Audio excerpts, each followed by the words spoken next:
Hello students, myself Dr. Naveen Kumar, Associate Professor of Commerce from Government National College Sirsa. Learn Tally lecture series में आज हम लोग बात करेंगे making voucher entry in Tally dot E R P nine कि Tally dot E R P nine में voucher entry कैसे करते हैं। वोचर एंट्री के लेक्चर्स को हम दो पार्ट्स में डिवाइड करेंगे। आज ये उसका फर्स्ट पार्ट है। As we all know that there are 8 predefined vouchers in tally.erp9।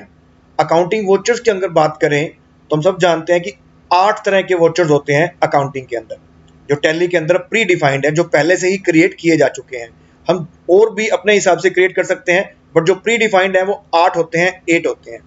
But in first phase we will discuss the following four voucher. इस लेक्चर में, इस पार्ट 1 में हम ये 4 वोचर डिस्कस करेंगे। First is the contra voucher, second is the payment voucher, and third is the receipt voucher, and the fourth is the journal voucher. अगर हम inventory को इंटीग्रेट नहीं कर रहे हैं, सिर्फ अकाउंटिंग मैनेज कर रहे हैं, तो इन 4 वोचर से भी हमारा काम चल सकता है। रिमेनिंग जो 4 वोचर्स हैं वो ज्यादातर इन्वेंट्री इंटीग्रेट करते हैं जब हम, तब उनकी जरूरत ज्यादा पड़ती है। तो अगर इन्वेंट्री इंटीग्रेट नहीं करनी तो इन 4 वोचर से भी, इन 4 तरह के वोचर से भी आप अपने सारी अकाउंटिंग एंट्री टैली के अंदर फीड कर सकते हैं। सबसे पहले हम बात करते हैं कॉन्ट्रा वोचर कि कैसे हम कॉन्ट्रा वोचर टैली में फीड कर सकते हैं और कॉन्ट्रा वोचर होता क्या है, किन ट्रांजैक्शंस के लिए कॉन्ट्रा वोचर को यूज किया जाता है। As per the accounting principles, a contra entry is a transaction involving transfer of cash between one cash account to another. एक कैश अकाउंट से दूसरे कैश अकाउंट में अगर ट्रांजैक्शन होती है तब हम कॉन्ट्रा वोचर को यूज करते हैं, कॉन्ट्रा एंट्री उसे कहते हैं। या फिर one cash account to another bank account, या फिर एक कैश अकाउंट से दूसरे किसी बैंक अकाउंट में अगर कोई ट्रांजैक्शन होती है तब उसे कॉन्ट्रा एंट्री कहते हैं या कॉन्ट्रा वोचर कहते हैं। That is, we can say in simple words, we can say it is a transaction indicating transfer of funds from cash account to cash account, cash account to bank account, bank account to cash account, and bank account to another bank account. एक cash account से दूसरे cash account में, एक cash account से bank account में, bank account से cash account में, या एक बैंक अकाउंट से दूसरे बैंक अकाउंट में कुछ अगर ट्रांसफर किए गए हैं फंड्स, तो वो कॉन्ट्रा एंट्री के दायरे में आते हैं और उसकी टैली के अंदर एंट्री करने के लिए हमें कॉन्ट्रा वोचर की जरूरत पड़ती है। अब टैली के अंदर जब कॉन्ट्रा वोचर फीड करना है तो कैसे फीड करना है। सबसे पहले कॉन्ट्रा वोचर एंट्री स्क्रीन तक जाना पड़ेगा। उस स्क्रीन तक कैसे जाएंगे? Go to the gateway of Tally and then accounting voucher. Accounting voucher में जाने के बाद जब हम वोचर क्रिएट करते हैं तो वहां पर हम F4, जो हमारी साइड मेन्यू बार है, बटन बार है, वहां पर कॉन्ट्रा वोचर लिखा होगा, उस पर क्लिक कर सकते हैं, या सीधा फंक्शन की 4 जो है, F4 की है, उसको प्रेस कर सकते हैं, तो वो कॉन्ट्रा वोचर की स्क्रीन बन जाएगी। हम कॉन्ट्रा वोचर वहां फीड कर पाएंगे, कॉन्ट्रा एंट्री की एंट्री कर पाएंगे। Now Contra voucher can be entered in 2 modes. Contra voucher क्या, बाकी तरह के जो वोचर्स हैं वो भी इन 2 तरह के मोड्स में फीड किए जा सकते हैं। तो सबसे पहले हम कॉन्ट्रा वोचर की बात कर रहे हैं, तो कॉन्ट्रा वोचर में देखते हैं कि इसको सिंगल एंट्री मोड में भी फीड कर सकते हैं और डबल एंट्री मोड में भी फीड कर सकते हैं। अब सिंगल एंट्री मोड क्या होता है और डबल एंट्री मोड क्या होता है, अभी हम बात करते हैं। सिंगल एंट्री मोड का मतलब यह है कि अगर हमारी कुछ ऐसी एंट्री है जिसमें डेबिट या क्रेडिट कोई एक चीज हो रही है, सिंगल अकाउंट हो रहा है, और दूसरा जो है वहां पर मल्टीपल अकाउंट्स है। एक साइड में डेबिट या क्रेडिट साइड में सिंगल अकाउंट है और सेकंड साइड में, यानी कि उसके रिवर्स, डेबिट है तो उसके रिवर्स में क्रेडिट हो गया, क्रेडिट है तो उसके रिवर्स में डेबिट हो गया, वहां पर मल्टीपल अकाउंट्स हैं। तो उस केस में हम सिंगल एंट्री वाले कंसेप्ट को चूज कर लेते हैं। उसमें क्या है कि पहले एक अकाउंट को चूज कर लिया, डेबिट या क्रेडिट, और फिर दूसरी साइड में वो मल्टीपल अकाउंट्स आ गए, तो यहां पर एंट्री थोड़ी फास्ट हो जाती है, स्पीड बन जाती है, तो सिंगल एंट्री मोड चूज करते हैं, ठीक है। या फिर डबल एंट्री मोड, उसमें क्या है कि हर बार डेबिट क्रेडिट, हर बार डेबिट क्रेडिट दोनों ही अकाउंट हमें डालने पड़ते हैं। तो सिंगल एंट्री मोड से एंट्री कैसे होती है वो भी हम सीखेंगे, और डबल एंट्री मोड से एंट्री कैसे होती है वो भी हम सीखेंगे। Now for example, to transfer funds from cash account to bank account, अगर आपने कैश अकाउंट से पैसा बैंक अकाउंट में ट्रांसफर किया है तो वो एंट्री क्या होगी। इससे पहले मैं आपको बता देता हूं कि कॉमर्स में हमारी जनरल एंट्री करने के, किसी भी तरह की कोई भी ट्रांजैक्शन जब होती है तो उसको रिकॉर्ड करने के 3 हमारे पास रूल्स होते हैं। The first rule is debit the receiver and credit the giver. ये जो रूल है debit the receiver credit the giver, ये पर्सनल अकाउंट्स पे चलता है। सेकंड जो प्रिंसिपल, सेकंड जो रूल है हमारा, debit what comes in credit what goes out. जो आ गया उसे डेबिट कर दो, जो चला गया उसे क्रेडिट कर दो। ये हमारा रियल अकाउंट्स के ऊपर चलता है। And the third is debit all the expenses and losses. अगर कोई एक्सपेंस या लॉस है तो उस अकाउंट को डेबिट कर दो। Credit all the income and gains. अगर कोई इनकम या गेन है तो उसे क्रेडिट कर दो। सारी की सारी अकाउंटिंग एंट्रीज, सारी की सारी ट्रांजैक्शन इन तीन प्रिंसिपल्स पर टिकी हुई हैं। यहां पर कैश और बैंक दोनों ही रियल है, दोनों ही क्या है, रियल। अभी हमारी एग्जांपल क्या ली हमने, कैश अकाउंट से बैंक अकाउंट में ट्रांसफर किया, यानी कैश अकाउंट से कैश गया और बैंक में आ गया। जहां से गया जो डेबिट व्हाट कम्स इन, जो आया उसे debit, credit what goes out, जो गया उसे क्रेडिट। आया क्या है, बैंक में पैसा आया तो बैंक को करेंगे डेबिट, गया कहां से है, कैश से गया है तो कैश को करेंगे क्रेडिट। तो हमारी एंट्री क्या बनी, बैंक को डेबिट और कैश को क्रेडिट। वही यहां पर नीचे लिखा हुआ है, देखिए, debit the bank account and credit the cash account. जो गया उसे क्रेडिट, जो आया उसे डेबिट। तो ये हमारी एंट्री बन गई। अब आगे बढ़ते हैं। तो Contra voucher entry in single entry mode. जब हम सिंगल एंट्री मोड में कॉन्ट्रा एंट्री करते हैं कॉन्ट्रा वोचर स्क्रीन में जाकर, तो कैसे, सबसे पहले हमसे क्या पूछेगा कि किस अकाउंट को डेबिट करना है। हमने किस अकाउंट को डेबिट करना है, बैंक अकाउंट को डेबिट करना है। तो हम यहाँ बैंक अकाउंट को चूज कर लेंगे। मान लो बैंक HDFC बैंक अकाउंट में हमने पैसा ट्रांसफर किया है, ठीक है, HDFC बैंक अकाउंट को डेबिट कर दिया। पैसा गया कहां से, कैश गया है। कैश गया कहां से, कैश मान लो दो जगह से गया है। एक तो हमने मेन कैश अकाउंट से कैश दिया है और एक पैटी कैश से कैश दिया है। तो यहाँ पे सिंगल एंट्री मोड में करेंगे। हमें बैंक अकाउंट को तो एक बार ही डेबिट करना पड़ रहा है 15,000 रुपए, और नीचे कैश को और पैटी को क्या करना पड़ रहा है, क्रेडिट। 10,000 कैश अकाउंट को क्रेडिट किया और 5,000 हमने पैटी कैश को क्रेडिट किया।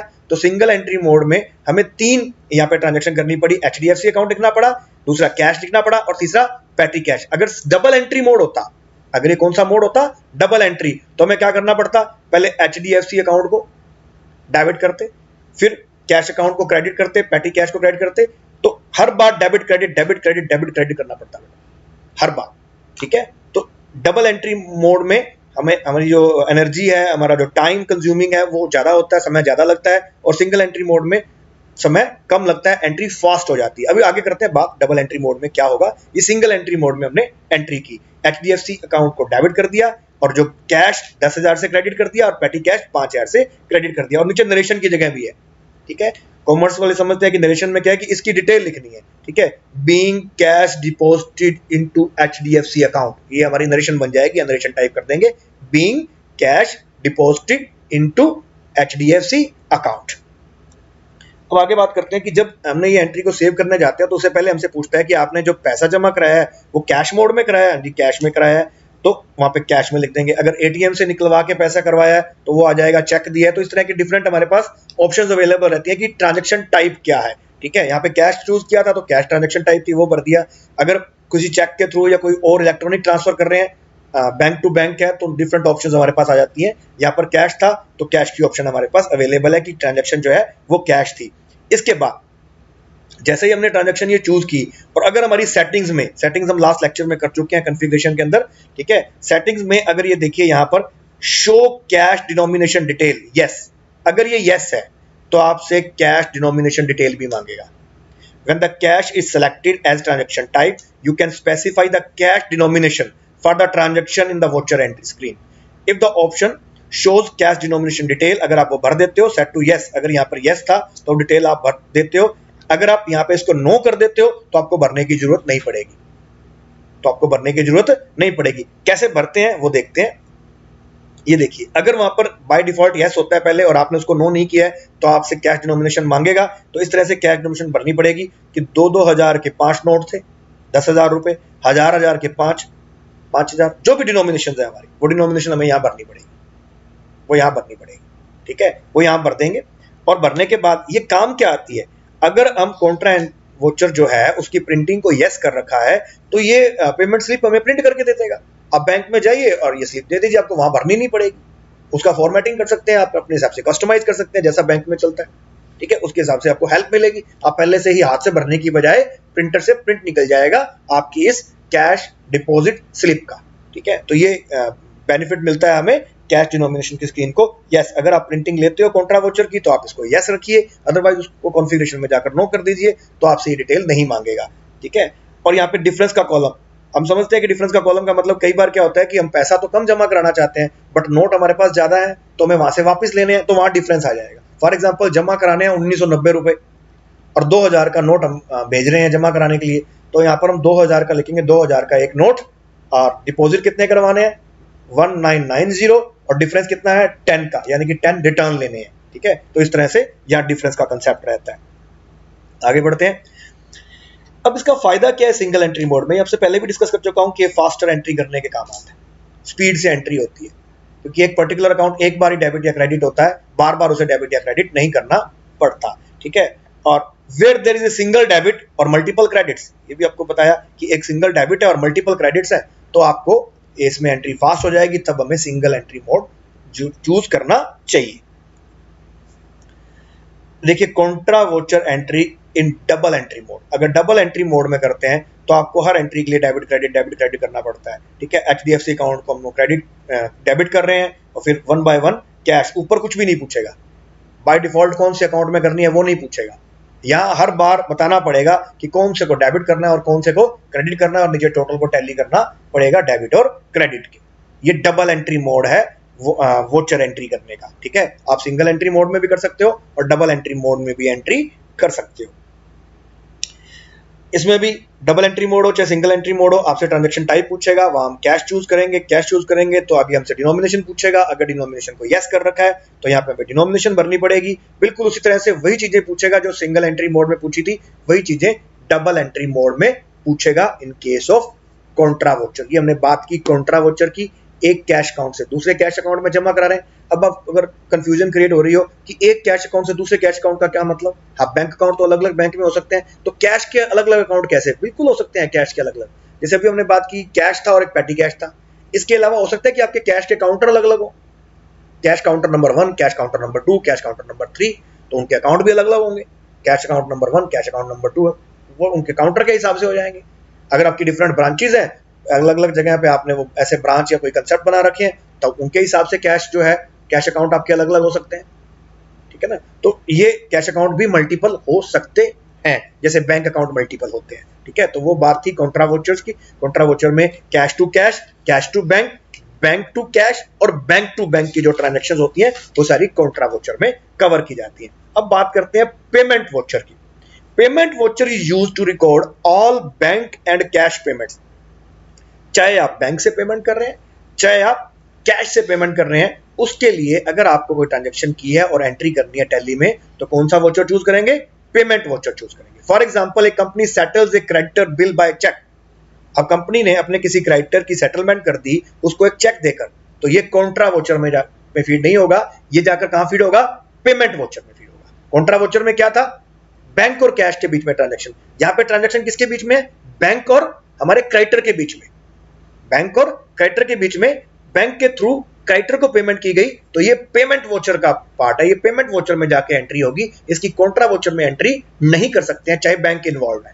कॉन्ट्रा वोचर में एंट्री नहीं कर सकते, पेमेंट वोचर में एंट्री करेंगे। तो पेमेंट वोचर में जाने के लिए क्या करेंगे, पहले gateway of tally accounting voucher में जाएंगे और वहां पर कॉन्ट्रा वोचर के लिए प्रेस करते थे F4, पेमेंट वोचर के लिए शॉर्टकट की होती है F5, चाहे हम साइड मेन्यू बार से पेमेंट पे क्लिक कर देंगे या फिर F5 जो हमारी की है उसको प्रेस कर देंगे तो हम पेमेंट वोचर स्क्रीन पे आ जाएंगे। नाउ पेमेंट वोचर भी कॉन्ट्रा वोचर की तरह ही सिंगल एंट्री मोड में फीड कर सकते हैं और डबल एंट्री मोड में, जैसा हम चाहे फीड कर सकते हैं। ठीक है, चाहे हमारा पेमेंट वोचर, चाहे हमारा रसीट वोचर, चाहे हमारा कॉन्ट्रा वोचर, किसी भी वोचर की एंट्री चाहे सिंगल एंट्री मोड में भी कर सकते हैं और डबल एंट्री मोड में भी कर सकते हैं।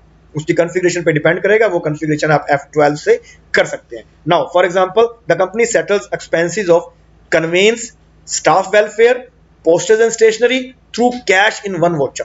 एक ही वोचर में उन्होंने क्या किया, कन्वेंस पे किया, स्टाफ वेलफेयर एक्सपेंसेस पे किए, पोस्टेज पे की एंड स्टेशनरी पे की। तो इसके लिए हम हमारा जो पेमेंट वोचर है वो डालने जा रहे हैं। तो payment voucher single entry mode में भी हो सकता है और डबल एंट्री मोड में भी हो सकता है। पहले हम सिंगल एंट्री मोड में क्या पेमेंट वोचर फीड करेंगे वो देखते हैं। तो पेमेंट वोचर फीड कर रहे हैं, सबसे पहले ऊपर हमने चूज किया कि हमने पेमेंट किसमें की, कैश में की।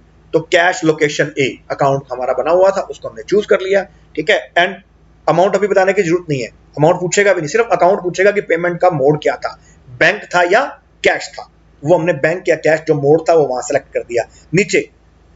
उसके बाद जिन जिन के खातों के लिए पेमेंट की गई है उनको वन बाय वन चूज करते जाएंगे, उनको हम लोग यहाँ फीड करते जाएंगे, तो ऑटोमेटिकली कैश में वो टोटल चला जाएगा जो टोटल नीचे आएगा। ये सिंगल एंट्री मोड है, ठीक है, जिसमें नीचे मल्टीपल अकाउंट यूज हो रहे हैं और ऊपर कैश ही यूज हो रहा है। नाउ कन्वेंस के लिए पे किए ₹150, पोस्टेज के लिए पे किए ₹250, स्टाफ वेलफेयर के लिए पे किए ₹200 एंड स्टेशनरी के लिए पे किए ₹400। तो इन सब का टोटल 400, 600, 600 और 400 1000 रुपए, 1000। ये 1000 अपने आप आपके कैश अकाउंट में क्रेडिट हो जाएगा, बिकॉज पेमेंट किससे की गई है, कैश से। ये सारे डेबिट हुए हैं, कन्वेंस एक्सपेंसेस है, डेबिट हुआ, पोस्टेज एक्सपेंसेस है, डेबिट हुआ, स्टाफ वेलफेयर एक्सपेंसेस है, डेबिट हुआ, स्टेशनरी एक्सपेंसेस है, डेबिट हुआ। ये हमारा रूल था, debit all the expenses and losses. और कैश अकाउंट हमारा रियल अकाउंट है, और रियल अकाउंट का रूल था debit what comes in, credit what goes out. यहां पे कैश गया है तो कैश को क्या करेंगे, क्रेडिट करेंगे। कैश हो जाएगा 1000 रुपए से क्रेडिट, और ये सारे एक्सपेंसेस हो जाएंगे इन पर्टिकुलर अमाउंट, जो भी अमाउंट थी उससे डेबिट। और हमारी नरेशन में नीचे क्या लिखेंगे, payment towards conveyance, postage, staff welfare and stationery through cash लिख सकते हैं, थ्रू कैश। उसके बाद इस वोचर को एक्सेप्ट कर लेंगे, ये वोचर फीड हो जाएगा, एंट्री हो जाएगी। तो ये थी सिंगल एंट्री मोड में पेमेंट वोचर को फीड करना। नाउ पेमेंट वोचर को डबल एंट्री मोड में फीड करना। तो देखो डबल एंट्री मोड में अकाउंट वही के वही है, ऊपर डेबिट डाला हमने, कन्वेंस एक्सपेंसेस है डेबिट डाला, पोस्टेज डेबिट डाला, और जो स्टाफ वेलफेयर है डेबिट डाला, और स्टेशनरी जो है वो डेबिट डाला। या तो डेबिट क्रेडिट वर्ड यूज करेंगे या बाय और टू वर्ड यूज करेंगे। बाय जो वर्ड होता है वो डेबिट के लिए होता है, और टू जो वर्ड होता है वो क्रेडिट के लिए होता है, ठीक है।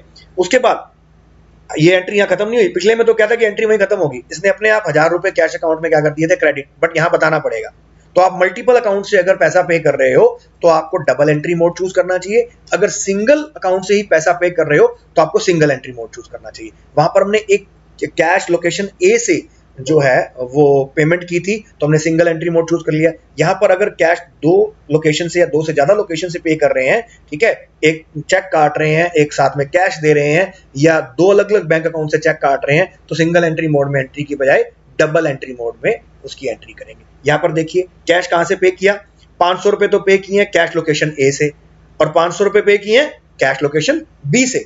तो सिंगल एंट्री मोड में नहीं करेंगे, इसको किस में करेंगे, डबल एंट्री मोड में करेंगे। ये डिफरेंस था सिंगल एंट्री मोड में एंड डबल एंट्री मोड में। ये हमने पहले भी बात की थी कॉन्ट्रा वोचर के टाइप पे, कि अगर एक साइड पे किसी एक अकाउंट को यूज कर रहे हैं और दूसरी साइड पे मल्टीपल अकाउंट्स हैं तो सिंगल एंट्री मोड यूज कीजिए। अगर दोनों साइड में ही मल्टीपल अकाउंट यूज हो रहे हैं तो आप डबल एंट्री मोड यूज कीजिए, ठीक है। तो ये डबल एंट्री मोड में हमने जो पेमेंट वोचर है वो फीड किया। नाउ जब भी हम चाहे सिंगल एंट्री मोड में फीड कर रहे हो चाहे डबल एंट्री मोड में फीड कर रहे हो, जब भी जितना हमने पेमेंट फीड की अगर उतने पैसे हमारे कैश अकाउंट में नहीं है, देखिए इस स्क्रीन पे यहाँ पर हम लोग एडवर्टाइजमेंट के लिए पैसे पे कर रहे हैं, एक्सपेंसेस एडवर्टाइजमेंट 26,000 रुपए वो डेबिट कर दिए। क्रेडिट क्या किया, कैश लोकेशन ए, उसका बैलेंस कितना था 1000, और पेमेंट कितनी करने जा रहे हैं 26,000। It is not possible, cash तो हमारे पास है नहीं, कैश तो 1000 रुपए अवेलेबल है और पेमेंट कितनी कर रहे हैं 26,000। तो ये वार्निंग देगा, ये क्या करेगा, वार्निंग देगा, नेगेटिव कैश, कैश नहीं है, नेगेटिव 1000 रुपए शॉर्ट है, आपको वार्निंग दे रहा है। ये वार्निंग कब देगा, मैंने लास्ट लेक्चर्स में बताया था आपने, ये वार्निंग कब देगा, अगर आपने कॉन्फ़िगरेशन में नेगेटिव बैलेंसेस वार्निंग को यस कर रखा है। अगर आप चाहते हो कि वार्निंग ना दे तो वहां बाय डिफॉल्ट नो कर दीजिए, बाय डिफॉल्ट नो कर दीजिए। कहां पे होता है ये देखिए, जो हमारी कॉन्फ़िगरेशंस रहती हैं, जो हमारे पेमेंट स्टैंडर्ड कॉन्फ़िगरेशंस है उसमें जाएंगे और ये देखिए यहाँ पर warn on negative cash balance, yes. अगर यस कर रखा है तो ये लास्ट स्क्रीन में ये देखिए नीचे नेगेटिव कैश बैलेंस दिखाया हुआ है। अगर यहाँ पर नो कर देंगे हम अपनी सेटिंग्स के अंदर तो यहाँ पर वार्निंग नहीं दिखाएगा, नेगेटिव बैलेंस से ही पेमेंट दिखा देगा, आपको वार्न नहीं करेगा, सीधा एंट्री को एक्सेप्ट कर लेगा, ठीक है। ये आप अपनी जो भी आपके सेटिंग्स आप करना चाहते हो अपने हिसाब से कॉन्फ़िगर कर सकते हो उसको यस या नो में। तो अब बात करते हैं, कॉन्ट्रा वोचर की बात होगी, फिर पेमेंट वोचर की बात होगी, अब बात करते हैं रिसीट वोचर की, कि पेमेंट के बाद अगर हमें पैसा मिला है, पेमेंट में क्या था कि हम किसी को पेमेंट कर रहे हैं, अब हमें पैसा मिला है, चाहे वो चेक मिला है, तो उसकी एंट्री कहां की जाएगी टैली में? उसकी एंट्री की जाएगी रिसीट वॉचर में। Any money received from debtor against sale invoices और ऑन अकाउंट, आपने कोई सेल की तब आपको कैश मिला, या ऑन अकाउंट आपने पहले से उससे पैसे लेने थे और उन्होंने आपको पेमेंट कर दी, ऑन अकाउंट कोई पैसा मिला। And for all transaction where money is received are accounted और entered into tally.erp9 using the receipt voucher, चाहे वो सेल से रिलेटेड पैसा मिला है, डेटर से यानी कि पैसा मिला है, या किसी भी तरीके से आपने कोई चीज बेच दी, कोई एसेट बेच दी, किसी से कोई इंटरेस्ट मिल गया, ठीक है, कोई क्लेम मिल गया, कुछ ही में भी अगर पैसा इन्वॉल्व है, रुपए आपको मिले हैं, चाहे कैश में चाहे चेक की फॉर्म में, तब आपको टैली में एंट्री करनी है, तो उसके लिए रिसीट वॉचर को यूज करेंगे। तो रिसीट वॉचर के लिए क्या करना पड़ेगा? वही गेटवे ऑफ टैली में जाएंगे, अकाउंटिंग वॉचर में जाएंगे, कॉन्ट्रा वॉचर के लिए शॉर्टकट की थी F4, पेमेंट वॉचर के लिए थी F5 और रिसीट वॉचर के लिए है F6। F6 का हर साइड मेन्यू बार में जाके क्लिक कर देंगे या फिर F6 की को प्रेस कर देंगे, हम लोग रिसीट वॉचर क्रिएशन स्क्रीन पे आ जाएंगे। नाउ एग्जांपल, इफ मनी जो है पैसा हमें मिला है, if company receives money from a customer for an earlier transaction से सेल, पहले कोई सेल की थी हमने तो उसके लिए हमें पैसा मिला, the same is pass through a receipt watcher. क्योंकि अभी अगर सेल कर रहे हो तो हो सकता है कि आपको सेल वॉचर डालो, ठीक है। अगर पहले कभी सेल की थी उसके बदले में अब वो पैसे देके जा रहा है, पहले उधार ले गया था अब वो पैसे देके जा रहा है, तो आप उसे रिसीट वॉचर में डालेंगे, ठीक है। तो रिसीट वॉचर में आप देखो कौन कौन से अकाउंट इन्वॉल्व हुए। एक तो पर्सनल अकाउंट इन्वॉल्व हुआ जिसने हमें पैसे दिए, एक कैश अकाउंट इन्वॉल्व हुआ या बैंक अकाउंट इन्वॉल्व हुआ जिससे हमें पैसे मिले, ओके, पैसे मिले हैं। तो इस केस में हम क्या करेंगे? इस केस में जो रियल अकाउंट यूज हुआ है कैश या बैंक, उसके लिए रूल क्या था? Debit what comes in. अगर कैश मिला है तो कैश को डेबिट कर देंगे, अगर चेक मिला है तो बैंक को डेबिट कर देंगे, व्हाट कम्स इन। नाउ दूसरा अकाउंट किसी पर्सन का है, तो पर्सनल अकाउंट के लिए क्या रूल था हमारा? Debit the receiver and credit the giver, debit the receiver and credit the giver. इसमें देने वाला कौन है? गिवर कौन है? एक पर्सन, वो देने वाला है, गिवर है, तो उसको क्या करेंगे? क्रेडिट। तो एंट्री क्या बनेगी? Credit the customer, credit the customer and debit the cash account, and debit the cash account अगर कैश मिला है, ठीक है। अगर चेक मिला है तो हम डेबिट कर देंगे बैंक अकाउंट को, कस्टमर को क्या करेंगे? क्रेडिट ही करेंगे। कैश मिला है तो कैश को डेबिट कर देंगे, चेक मिला है तो बैंक को डेबिट कर देंगे, okay. Now receipt watcher entry in tally.erp9, मैंने यहाँ पर सिंगल एंट्री और डबल एंट्री अलग अलग करके नहीं दिखाई है स्क्रीन पे, एक ही एंट्री करके दिखाई है, because single entry mode and double entry mode क्या होता है वो हम पहले के 2 वॉचर्स में देख चुके हैं, ठीक है। तो यहाँ पर डबल एंट्री वाले वॉचर्स में ही दिखा दिया है। तो किसको डेबिट? ये देखिए क्रेडिट किया हमने किसको? डेटर। कौन सा डेटर? POR डेटर, उसको हमने क्या कर दिया? क्रेडिट, बिकॉज उसने पैसे दिए हैं। उसका करंट बैलेंस कितना था? 40,000। कितने रुपए दिए उसने? 10,000 रुपए क्रेडिट कर दिए। पहले डेबिट बैलेंस था, क्रेडिट कर दिया 10,000 रुपए। और ये मिला क्या? कैश मिला है। वो कैश किसका? लोकेशन 2 हमारे काउंटर नंबर 2 पे उसने जमा कराया होगा, ठीक है। तो उसको क्या कर दिया? डेबिट, कैश को डेबिट और देने वाले को क्रेडिट। तो ये हमारी रिसीट वॉचर में रिसीट की एंट्री है, कैश रिसीव करने की एंट्री है। नीचे नरेशन देंगे पैसा किससे मिला है, ठीक है। Received cash from PQR debtors, except yes और नो, देन यस। यस करते ही हमारी जो एंट्री जो है वो सेव हो जाएगी, ठीक है। तो अब तक हम 3 वॉचर एंट्रीज के बारे में बात कर चुके, Contra, payment and receipt. Now बात करते हैं 4th watcher, that is general watcher entry. अब जो कैश अकाउंट से रिलेटेड थे और बैंक अकाउंट से रिलेटेड थे वो कॉन्ट्रा वॉचर में आ गए। जो सिर्फ पेमेंट से रिलेटेड थे, एक साइड पे कैश या बैंक इन्वॉल्व था, दूसरी साइड पे कुछ दूसरा अकाउंट इन्वॉल्व था, वो हमारे पेमेंट वॉचर में आ गए, ठीक है।